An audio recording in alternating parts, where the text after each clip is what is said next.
নমস্কার বন্ধুরা, মনীষার হেসেলে আপনাদের সবাইকে স্বাগত। আজ আপনাদের সাথে শেয়ার করব নুডলস পাকোড়ার রেসিপিটি বানানোর জন্য আগে থেকেই নুডলসটাকে সিদ্ধ করে নিয়ে জল ঝরিয়ে রেখে দিয়েছি। নুডলসের মধ্যে দিয়ে দিলাম একটি মিডিয়াম সাইজের পেঁয়াজ কুচানো, অল্প একটু কড়াইশুঁটি দিয়ে দিলাম, একটি কুচানো কাঁচা লঙ্কা দিয়ে দিলাম, অল্প একটু ধনেপাতা কুচানো দিয়ে দিলাম, স্বাদ অনুযায়ী লবণ যুক্ত করলাম। এরপর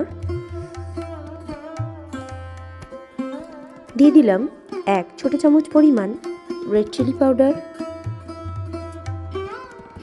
1 চামচ পরিমাণ ধনে গুঁড়ো যুক্ত করলাম, 1 চামচ জিরে গুঁড়ো দিয়ে দিলাম, 1 চামচ অরিগানো দিয়ে দিলাম,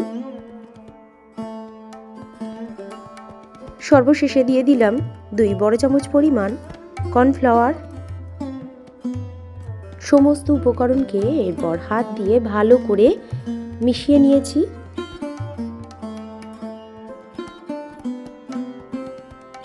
সমস্ত উপকরণকে ভালো করে মিশিয়ে নেওয়ার পর পাকোড়ার আকারে নুডলসগুলোকে গড়ে নিয়েছি।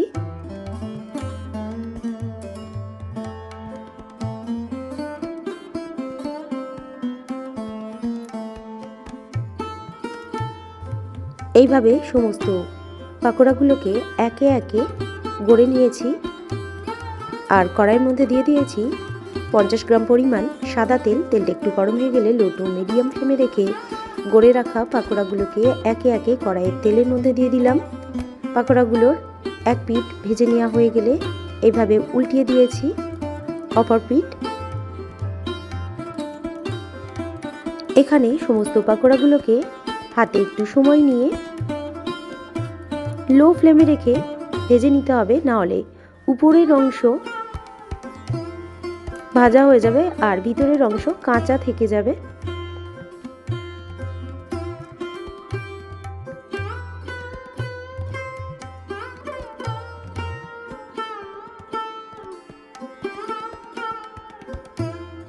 সমস্ত পাকোড়াগুলিকে ভেজে নেওয়ার পর তেল ঝরিয়ে একটি কিচেন টিস্যুর উপর রেখে দিয়েছি। তৈরি হয়ে গেল আজকের রেসিপি নুডলস পাকোড়া।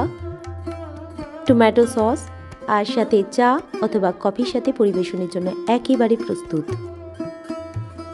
অন্যান্য রেসিপির মতো আজকের রেসিপিটি যদি আপনাদের ভালো লেগে থাকে বন্ধুরা, অবশ্যই আমার এই ছোট চ্যানেলকে এগিয়ে যেতে সাহায্য করবেন, লাইক করবেন, কমেন্ট করবেন, শেয়ার করবেন।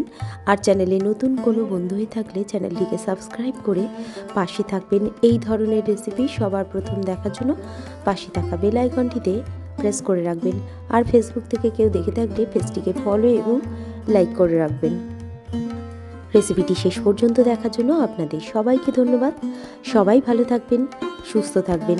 আবার চলে আসবো নতুন কোনো রেসিপি নিয়ে।